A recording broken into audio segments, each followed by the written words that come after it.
Welcome to Mediumship Moments with psychic medium Kym Durham. Join her as she shares her personal journey with mediumship, connects with your loved ones, and discusses topics dealing with spirituality.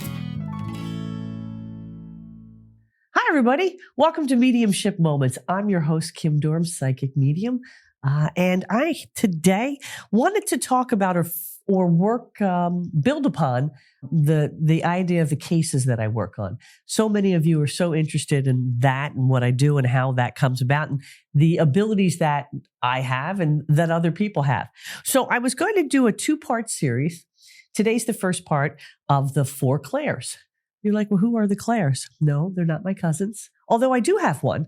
Claire Durham out there. Hi, everybody. Good to see you. Say hello. Kelly and Ryan and the rest of the fam.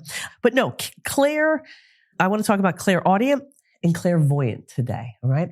So clairaudient is the ability to hear outside the ear or not using a human ear. So it's a sound that's perceived by a sense instead of it being heard by using your human ear. Okay. Let me put it to you this way. Have you ever had the experience of hearing your name called? And you're like, and let's say your partner's in the kitchen and they're cooking dinner and the TV's on. The next thing you hear, or I've heard, Kimmy. I'm like, what? Who was that? And I turned to my better half and I'm like, did you call my name?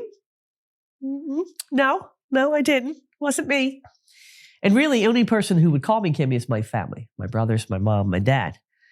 And so when that happens, you're sitting there going, who was that? How did that happen? So clairaudient, right? The clear hearing, the French word. And so, when you have that happen to you, you sit there and go, was it me? Was it someone else? You were hearing spirit. So you were hearing something beyond your 5 normal senses that experience came from. And so if you have that experience of clairaudient people hearing, or you heard other people say someone else's name, they're speaking to you from a connection that's not of this physical world. And when this happens, now clairaudient is, one of the 4 intuitivenesses to the bridge of mediumship. Clairaudient, clairvoyant, clairsentient, and claircognizant. Clairaudient comes at different points for people. Now, if you've heard your name called, you're being clairaudient. Does that make you psychic? In a way, yeah, it absolutely does. Intuitiveness, psychic, same word, same ability. And for me, it started as hearing crackling. Kind of like, when you're tuning in, go old time AM radio, and you're tuning in the radio station, and you hear and then you hear people talking, and then you hear people talking. For me, that's what it sounded like. And I can remember being over a friend's house and hearing this radio sound happening. And then I heard people mumbling, and then I heard people laughing. And so when I was asking, does anybody else hear people laughing? And it was an older home, that it was. But I was exhibiting my beginning stages of clairaudience. And for me, it happens in different ways. Some days, like we all have a good day at the office, right? We have a good day at the office. We have a bad day. Some days I'm clairaudiently better than other days. Yes, last night I had a fantastic session or 2, and they came through it's like having a conversation. Now, it's not every word. They use certain words to be able to get me to understand the message. So it's, short-term talking, if you will. So we all have that experience. We've had our name called. We've been startled by something. And if it continues to happen, you are clairaudient, you can build upon that. The crackling of the noises, continued for me until a little bit older. And there are exercises that you can actually do to develop this. So, if you're looking to build on this ability to be able to communicate with your own loved ones, here's an easy couple of exercises to do that, right? One thing that we know is that spirits speak to us subconsciously. So it's from I call it my inside ear when I hear them talk. So I hear them on my inside ear. I see them on my inside eye, and I'm pointing to my third eye. It's kind of like a TV camera in my head. But so the best way, there's two quick little exercises I want to teach you all to open up this ability, especially if you've heard things, and what's the difference between hearing voices and being clairaudient and being schizophrenic? Let's face it, schizophrenia people do have those moments of breakthrough where they're hearing voices. And the difference is that the voices I hear, there's no self-harm. There's no self-harm.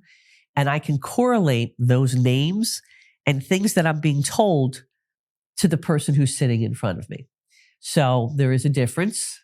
But, it's a question that people will ask. Well, how do we know she's not, having a moment of, and when this awakening happens for people that are going through a bit of a metamorphosis psychically, you can start to think, Mom, am I a little cray-cray? Well, you're not, and I say that not to make fun of those that suffer from any type of mental disability, but you start to doubt yourself. Absolutely, you doubt yourself. So let's talk about a couple quick exercises that you can all learn to develop this ability, right? So the first one, now this comes easily for me because I love music. And for you all who do love music, put on a piece of music, whatever it is. Sometimes I listen to classical. And I want you to pick out, while you're listening to that song, the different pieces of instruments playing. So let's say you hear the drum beat, right? And then you hear the clang of, the cymbals, okay? And that's different than, and then you hear the guitar strumming. What we need to do is to listen to each individual piece. And if you're in the car and you put the radio on and you start to hear, like I said, the drum bass, maybe the cymbals, maybe the guitar, maybe the bass, maybe the keyboard. If you can start to listen to the music collectively and then pick out those pieces individually, you are training yourself to be to heighten your clairaudience. Another way to do that, to heighten your clairaudience, is to, let's say when you're meditating, you just sit quietly and you just quiet everything down. Nice, slow, deep breaths. Another nice, slow, deep breath. You have your eyes closed. You set the intention that I want to work on my clairaudience today, to let your guides know that that's what you intend to do. And then I want you to focus about the sounds around you, okay?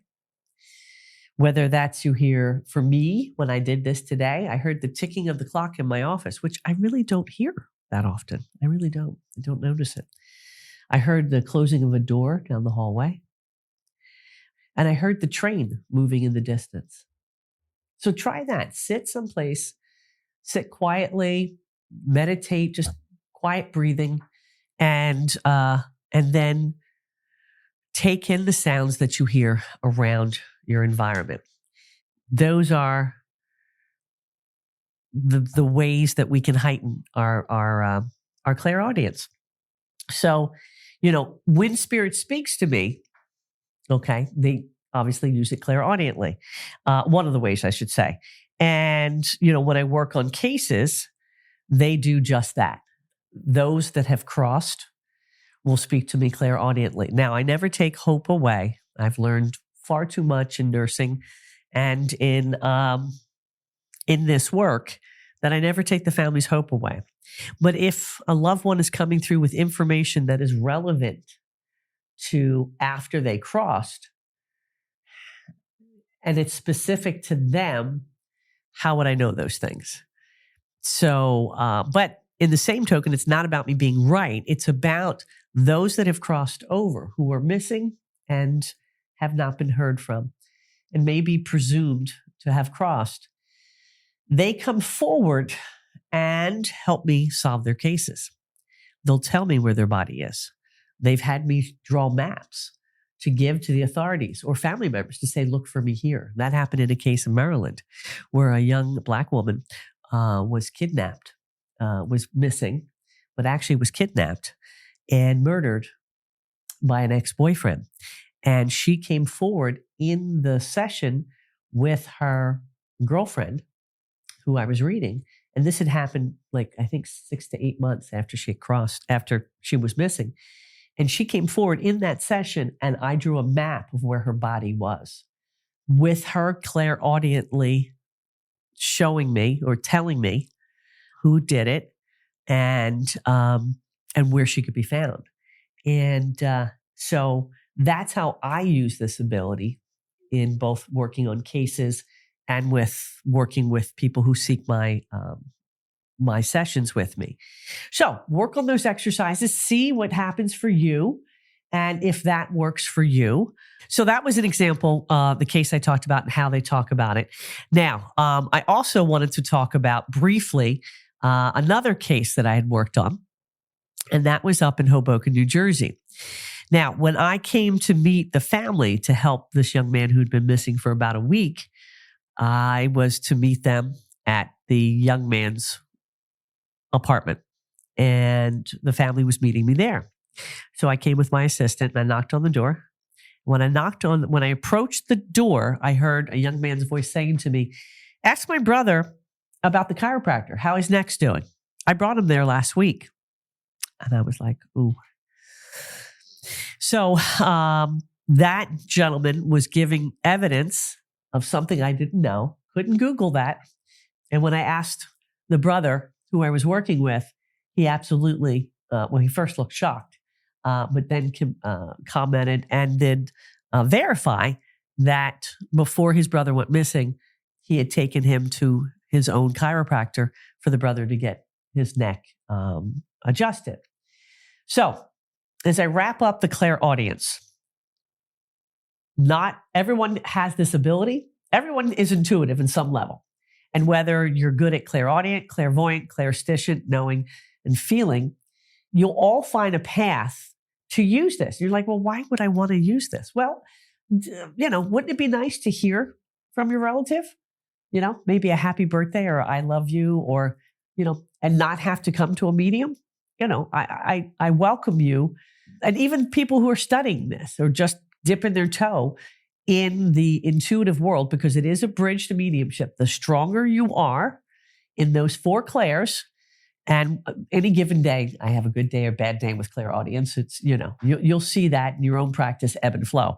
But if you work on those exercises, the meditating, just taking in the ambient sound in your environment, and then the musical, which is very key. That is very helpful. Let me know how you make out with it, because I'd love to hear from you about those exercises and if you've used that as a connection with your loved ones. So as I leave you with a mediumship moment, I want to talk about someone who came forward this week. And it was a son to a mother, and he had crossed quickly and unexpectedly. And when he crossed, he was not speaking to his mother. And this gentleman came through. There were other family members who came through first, which is typical. There was a woman who was her mother's best friend, who was a bit of a hellraiser, and the fun auntie. We all have those. And then mom came through, and dad, and a grandmother. And when the father came through, the son was standing next to him. And so the son came through and started to share some information, and I could hear certain names being given. He talked about what he did in life, and he talked about this light blue guitar, and I could hear him strumming it. And he showed it to me. That would be clairvoyant. But he showed me the guitar, and I could hear him playing it. And he turned to me and he said, I don't like where it is. It's too dark in the office. Open up the windows. that guitar needs to be played and it needs to have more light in the office. And the mother obviously was overjoyed that she heard from her son. She knew exactly what he was telling me. And the apology that he gave over being stupid and stubborn, and that he is he's well on the other side and being looked after and with her other family, and the peace that it gave her. So I encourage you all to have a mediumship moment with your loved ones. Sit down and try these exercises and see if you can connect with them. And as always, I welcome you to chat with them. Keep doing it because they can hear you. Thanks for listening. Don't forget to subscribe.